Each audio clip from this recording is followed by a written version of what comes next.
Dan Crenshaw is unhinged for this response. To add context, he recently proposed a bill that would authorize the US to use military force in Mexico to combat the cartels. Now, Crenshaw even acknowledges that the president of Mexico opposes this and has said, "Please don't invade our country."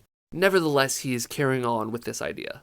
Well, a politician from Mexico responded to this, basically saying that he opposes the idea and that it would be a regression to the times when the US was much more interventionist in Latin America.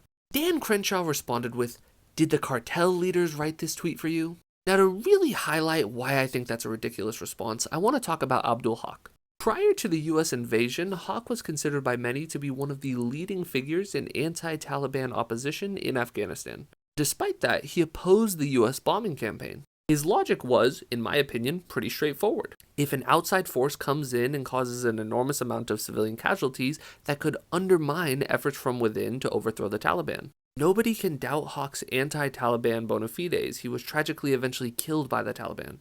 Nevertheless, he thought a US bombing campaign was the wrong way to approach things. So to bring it back to Mexico, just because a politician doesn't think the US military is the right answer, it is not just the cartels that think that, despite what Dan Crenshaw might say. It's actually a very human thing to not want the place you live to be invaded. But to be clear, I do think the cartels are a very serious concern for the US, Mexico, and all affected nations. But when you have a hammer, every problem looks like a nail. Oh my gosh, we can just solve everything with this hammer. But sometimes problems need a different tool, and I really think this is one of them.